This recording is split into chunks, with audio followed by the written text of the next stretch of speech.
మీ personal interviews మరియు వ్యాపార ప్రకటనల కొరకు ఈ నెంబర్ని సంప్రదించండి.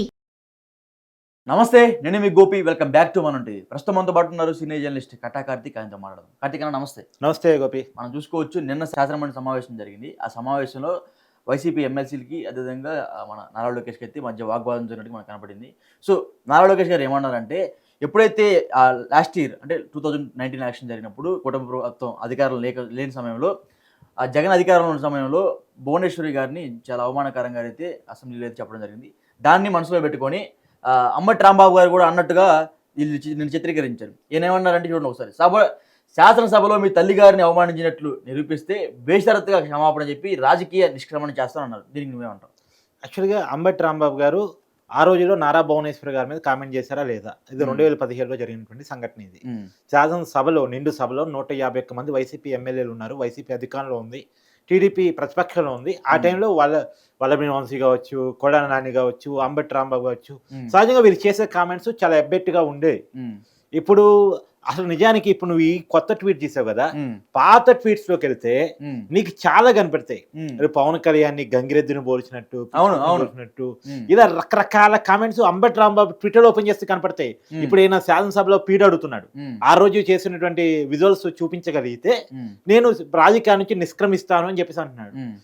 శాసనసభ పీడ దాకా అవసరం లేదు, ఈ ట్విట్టర్ పీడ్ చాలు. అవును, ఈ ట్విట్టర్లో అంబటి రాంబాబు గారి పోస్టులు వెనక్కి వెళ్తే ఎలాంటి కామెంట్స్ చేస్తున్నారు, సభ్య సమాజం తలదించుకునే విధంగా పవన్ కళ్యాణ్ గారిని ఏ రకంగా చేసున్నారు, తర్వాత చంద్రబాబు నాయుడు గారిని, లోకేష్ గారిని ఏ రకంగా మాట్లాడున్నారు అనేటువంటిది మన కళ్ళ కనపడే విషయం. రెండోది, అంబటి రాంబాబు గారు గతంలో ఏ శాఖ మంత్రిగా పనిచేశారు? నీటిపారుదల శాఖ మంత్రి కాదు.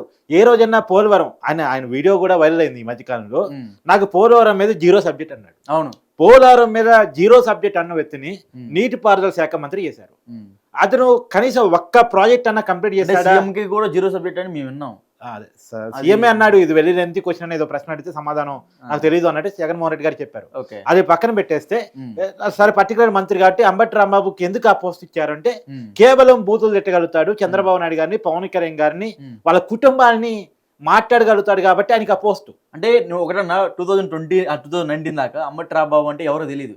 ఎప్పుడైతే ఆ వైసీపీ అధికారం వచ్చిందన్న కొన్ని రోజులకి గంట అరగంట ఏదో ఫోన్ కాల్ ఆడియో రికార్డ్ బయటకు వచ్చిన తర్వాత అప్పటి నుంచి ఇంకా బాగా ఫేమస్ అయ్యాడు. అదే అంబటి రాంబాబుకు ఉన్న అలవాటు ఏంటంటే, ఏదైనా చేయటం, ఇది నాకు తెలియదు, నా వాయిస్ కాదు, నేను కాదు అని చెప్పేసి అంటాం తయారైంది. నిజానికి అది అప్పుడు కూటమి అధికారులు అంబటి రాంబాబు జైలుకి కూడా పోయి ఉండేవాడు. అరగంట అయింది అంటే ఒక అమ్మాయిని తన రూమ్కి రమ్మని పిలవటం కోసం జరిగినటువంటి సంభాషణలో అంబటి రాంబాబు వాయిస్ దొరికిపోయింది. అది క్లియర్ గా మనం అర్థం చేసుకోవాల్సిన విషయం. కేవలం అంబటి రాంబాబు మీద ఈ ఆరోపణలు అప్పుడు మాత్రమే కాదు, గతంలో కూడా ఉన్నాయి. అంత మంచి పేరుంది అంబటి రాంబాబుకి ఆ ఏరియాలో. మరి సరే, ఏది ఏమైనా ఒకటి మనం గుర్తుపెట్టుకోవాలి. పైగా అంబటి రాంబాబు గారు అంటే స్పీకరు, డిప్యూటీ స్పీకర్ అంటే రఘురామ కృష్ణరాజు గారు, అయ్యన్న పాత్రి గారు, వీళ్ళందరి గురించి మాట్లాడుతున్నారు. అసలు రఘురామ కృష్ణరాజుకి 2019లో ఎంపీ టికెట్ ఇచ్చిందా వైసీపీ?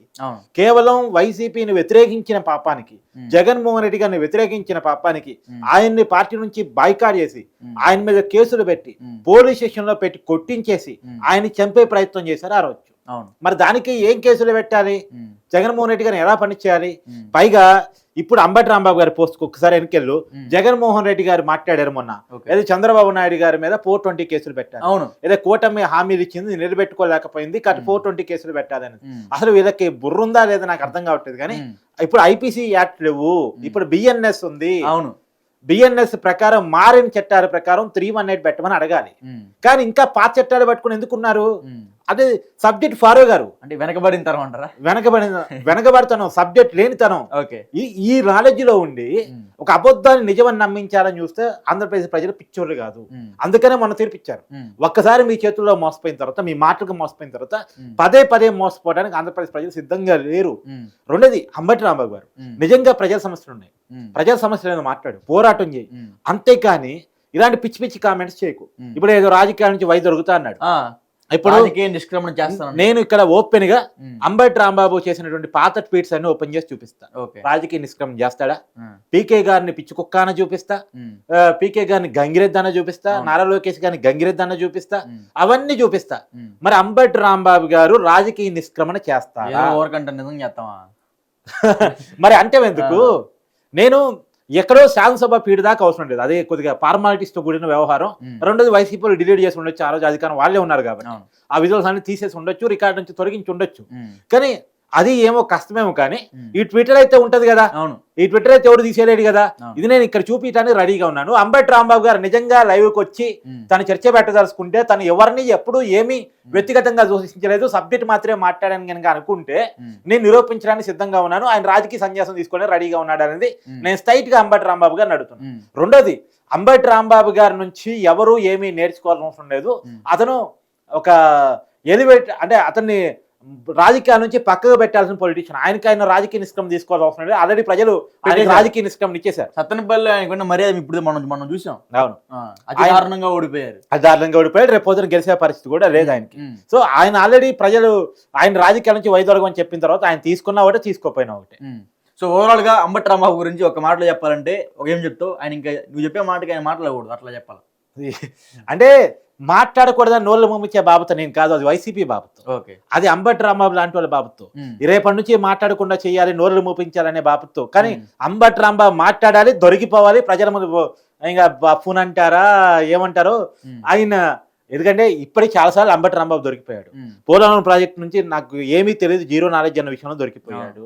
తర్వాత ఈ 420లో ఇప్పుడే ఈ కింద ట్వీట్ లోనే అడ్డంగా దొరికిపోయాడు. జగన్మోహన్ రెడ్డి దొరికిపోయాడు, అంబటి రాంబాబు దొరికిపోయాడు.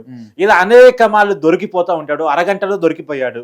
ఇలా అనేక మార్లు అంబటి రాంబాబు రావాలి, ప్రెస్ మీట్ పెట్టాలి, వాళ్ళ అవివేకాన్ని అతి తెలివితేటని ప్రజల ముందు బయట పెట్టుకోవాలి.